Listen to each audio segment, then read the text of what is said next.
Good morning students. अपन पिछली class में जो पढ़ रहे थे वो पढ़ रहे थे पादपों में परागण। अपन ने स्वपरागण और परपरागण के बारे में देखा, स्वपरागण और परपरागण की अनुकूलताओं के बारे में देखा। आज जो हम पढ़ने वाले हैं परागण जो है, परपरागण जो है उसकी प्रकार जो है विधियों के आधार पर, अर्थात परपरागण किसे कहा जाता है कि जब परागकण नर पुष्प जो है पराग कोश से मुक्त होकर किसी माध्यम के द्वारा, किसी एजेंसी के द्वारा मादा पुष्प की वर्तिकाग्र पर पहुंचता है तो उसे क्या कहा जाता है, परपरागण कहा जाता है। तो उसी जो माध्यम जो है उस माध्यम के आधार पर ही परपरागण को क्या किया जाता है, अलग अलग प्रकारों में बांटा गया है। तो माध्यम के आधार पर, परागण की एजेंसी के आधार पर जो परपरागण होता है वो कितने प्रकार का होता है, उसमें सबसे पहले अपन देखते हैं वायु परागण।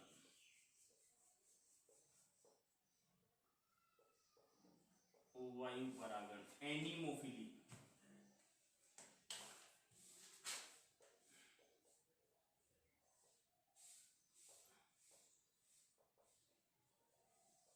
एनीमोफिली।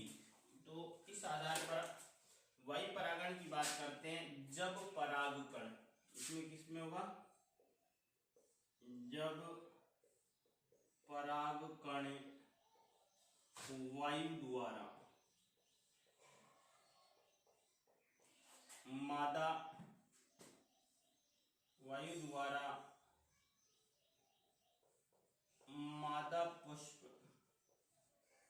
की वर्तिकाग्र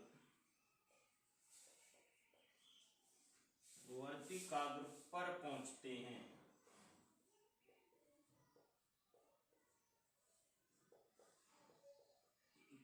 हैं तो उसे क्या कहते हैं, वायु परागण।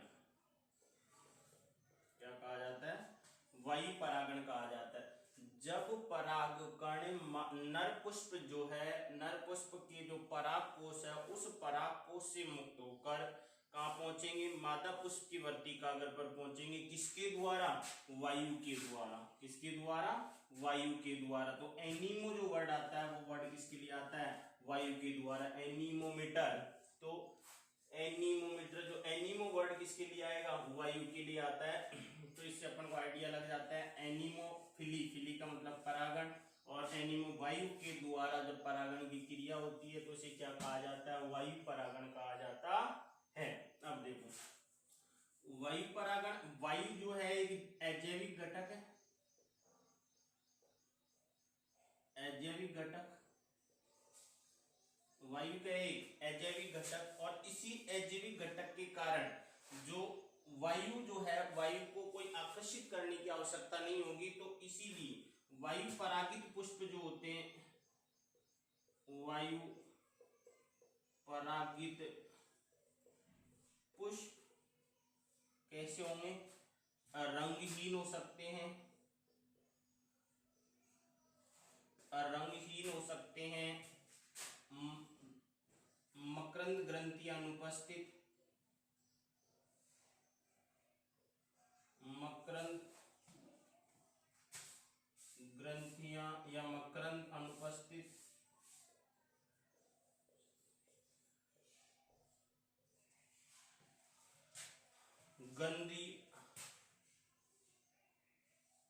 गंध अनुपस्थित,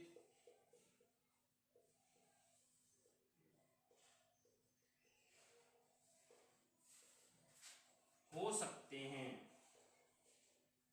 जरूरी नहीं, हो सकते हैं।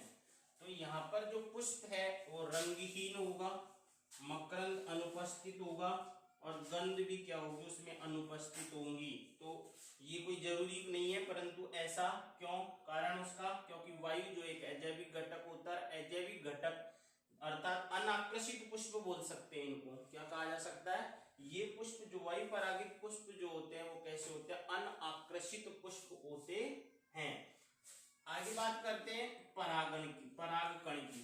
जो वायु परागण जो है उसमें अब देखो, वायु एक अजैविक घटक है और वायु परागण जो है, वायु का जो वेग है वो कम ज्यादा कुछ भी हो सकता है।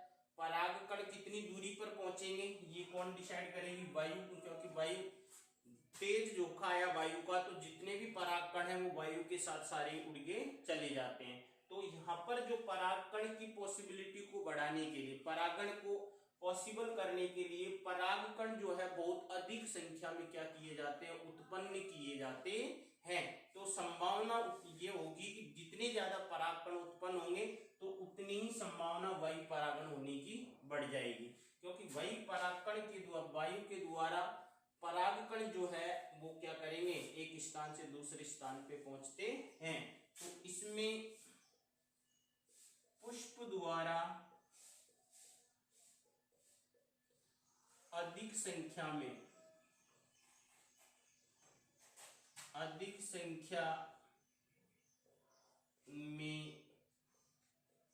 परागकण उत्पन्न किए जाते हैं। तो यहाँ पर परागण को सुनिश्चित करने के लिए पुष्प के द्वारा बहुत बहुत अधिक संख्या में क्या उत्पन्न किए जाएंगे, परागकण उत्पन्न किए जाएंगे।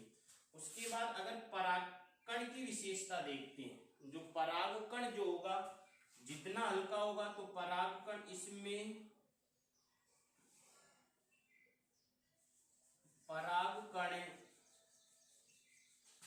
परागकण हल्के, कैसे होंगे, हल्के, जितने हल्के होंगे उतने ही वो वायु के साथ उड़ जाएंगे। चिकने,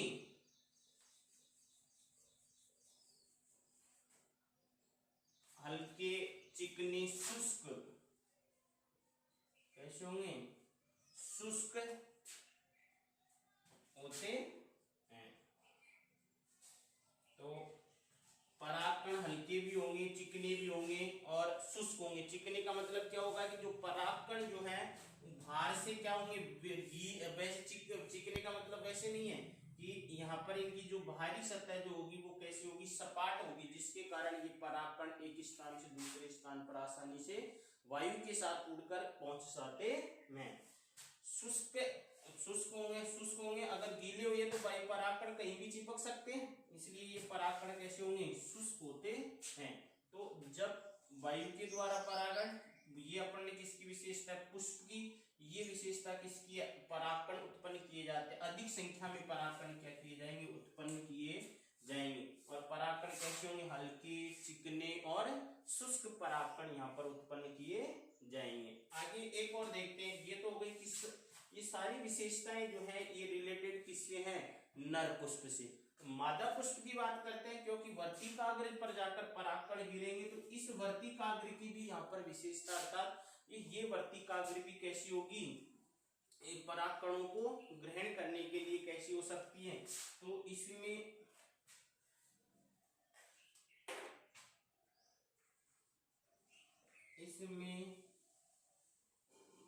वर्तिकाग्र कैसी होती है, रोमिल, कैसी होगी, रोमिल होगी,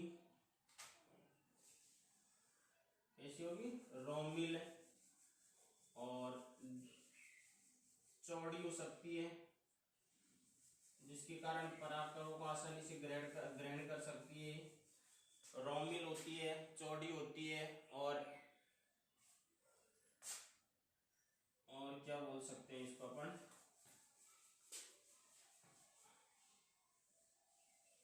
तो ये पराग किसकी विशेषता है, वर्तिका, रोमिल हो सकती है, जैसे घास में पाया जाता है, घास में रोमिल वर्तिकाग्र पाई जाती है।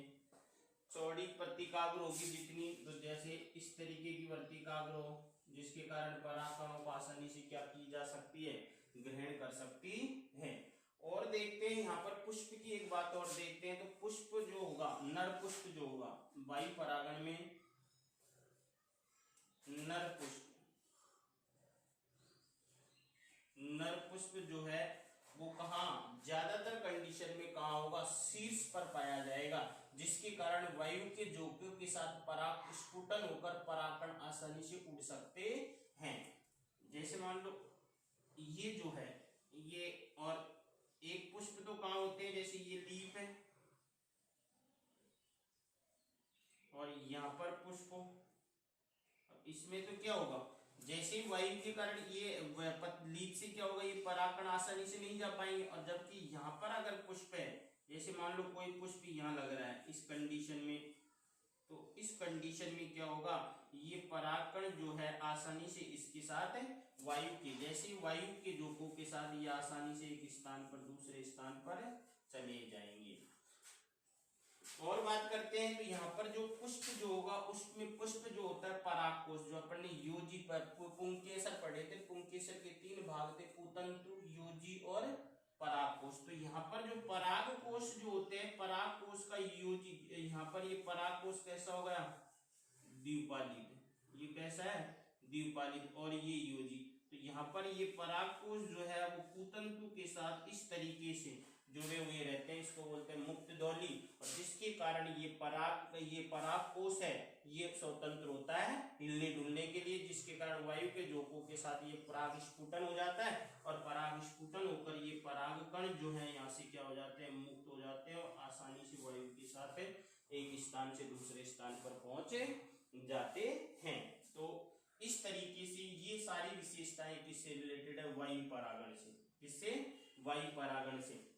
दोबारा देखते हैं, वायु परागण किसे कहा जाता है, जब परागकण वायु के द्वारा एक स्थान से दूसरे स्थान पर मादा पुष्प की वर्तिकाग्र पर पहुंचते हैं तो उसे क्या कहा जाता है, वायु परागण कहा जाता है। दूसरी कंडीशन की बात करते हैं, वायु परागित पुष्प जो होते हैं रंगहीन, मकरंद युक्त, मकरंद अनुपस्थित होगा, अर्थात मकरंद ग्रंथियां जो है यहाँ पर नहीं पाई जाएगी, और गंध भी कैसी होगी, अनुपस्थित होगी, अर्थात यहाँ पर पुष्प जो होंगे वो कैसे होंगे, अनाकर्षित, अर्थात पुष्प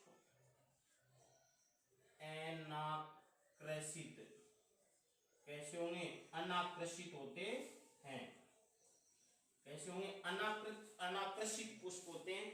पुष्प द्वारा अधिक संख्या में क्या उत्पन्न किए जाएंगे, परागकण उत्पन्न किए जाते हैं, क्योंकि ये वायु जो है अजैविक घटक होता है। वायु के द्वारा परागण को सुनिश्चित करने के लिए क्या किया जाता है कि अधिक संख्या में परागकण उत्पन्न किए जाते हैं।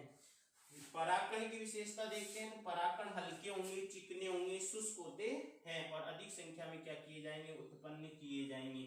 नर पुष्प जो होता है यहाँ पर कहाँ पाया जाएगा, ज्यादातर कंडीशन में शीर्षस्थ कंडीशन में पाया जाता है नर पुष्प। और परागकण जो होते हैं अर्थात परागकोश जो होगा पुतंतु के साथ मुक्त दौली रूप से अर्थात जुड़ा हुआ रहता, वर्सेटाइल कंडीशन बोलते हैं इसको, क्या कहा जाता है, वर्सेटाइल कंडीशन, जिसके द्वारा ये परागकण आराम से इससे जुड़े रहते हैं।